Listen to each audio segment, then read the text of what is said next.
우리는 일생 동안 공부를 합니다. 아기 때는 부모를 통해 말하는 법을 배우고 평균 3살 정도의 유치원에 가서 공부를 시작합니다. 보통 초중고 12년을 학교에서 공부하고 대학과 직장에서도 각자의 학문과 기술을 배우죠. 이렇게 우리는 공부와 아주 친숙한 관계에 있습니다. 새로운 지식과 정보가 넘쳐흐르는 지금, 우리는 마음만 먹으면 손쉽게 공부를 시작할 수 있습니다. 학원을 통해, 책을 통해, 인터넷을 통해 자신에게 맞는 경로를 마음껏 선택하면서 공부를 접하죠. 공부의 분야도 다양합니다. 언어와 수학, 사회과학 등 기초학문에서 시작해서 여러가지 기술, 문화, 심지어 연애까지도요. 이렇게 우리 일상에 가까이 있는 공부. 그런데 우리는 공부에 대해 얼마나 알고 있을까요? 재미있게도 우리는 공부 자체에 대해 공부한 적은 거의 없습니다. 기껏해야 어떻게 하면 더 효율적으로 공부할지 정도죠. 여러분은 공부가 무엇인지, 왜 공부를 하는지 공부해 보신 적 있나요? 여기 공부에 대해 말하는 책이 한 권 있습니다. 공부의 철학은 피상적인 공부의 의미를 벗어나 깊은 공부, 진짜 공부에 대해 이야기합니다. 먼저 공부에 대한 이야기입니다. 공부는 단순히 새로운 지식이나 기술을 쌓는 것이 아닙니다. 공부는 기존의 자신을 파괴하는 일입니다. 자신을 파괴한다는 것은 기존의 환경에 맞추던 사고방식에서 일부러 벗어나 새로운 환경으로 이동한다는 것을 말합니다. 사람들은 모두 자신을 둘러싼 환경에 동조하며 살아갑니다. 환경은 각각 이렇게 해야 한다라는 코드를 갖고 있는데, 같은 환경 안의 사람들은 그 코드에 맞춰서 행동하게 되죠. 구체적으로 예를 한번 들어보겠습니다. 철수라는 한국인이 있습니다. 철수는 서울에 살고 있으며 서울에서는 한글을 사용하는 게 당연한 일입니다. 그런데 어느 날 철수가 영어를 공부하기로 마음먹었습니다. 놀랍게도 영어는 한글이 아닌 알파벳을 사용합니다.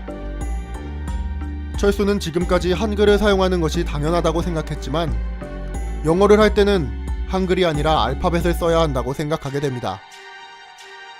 기존의 한글을 사용하는 환경에 동조하던 철수는 알파벳을 사용하는 새로운 환경에 익숙해지려고 노력합니다.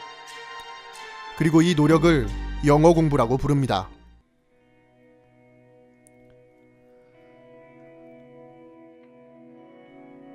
그렇다면 깊은 공부란 무엇일까요? 깊은 공부란 동조에 서툴러지는 것을 말합니다. 뭔가 이상하지 않나요? 앞선 공부의 설명대로라면 오히려 다른 환경에 잘 동조하게 되는 것을 깊은 공부라고 하는 게 맞는 것 아니냐는 생각이 드는데요.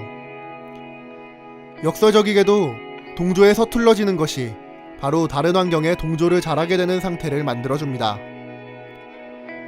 동조에 서툴러진다는 것은 어떤 환경의 코드에 자신의 사고방식을 쉽게 지배당하지 않는다는 걸 말합니다. 만약 1이라는 환경의 코드가 사고방식을 지배하고 있으면 2나 3, 4 등 새로운 환경의 사고방식을 받아들이기가 쉽지 않습니다. 반면에 1이라는 환경의 코드에 사고방식을 맞추는 것이 서툴다면 새로운 환경의 사고방식을 받아들이기 쉬워지겠죠. 어떤 환경의 코드에서 벗어나 다른 환경의 코드로 자유롭게 이동할 수 있는 가능성이 넓어진 상태, 즉 특정 사고방식에 얽매이지 않고 자유롭게 사고방식을 바꿀 수 있는 상태가 바로 동조에 서툰 상태입니다. 동조에 서툰 상태가 되기 위해 자유로워지기 위한 사고의 기술이 필요합니다. 이 책에서는 2가지 기술, 아이러니와 유머라는 사고 기술을 이야기하는데요.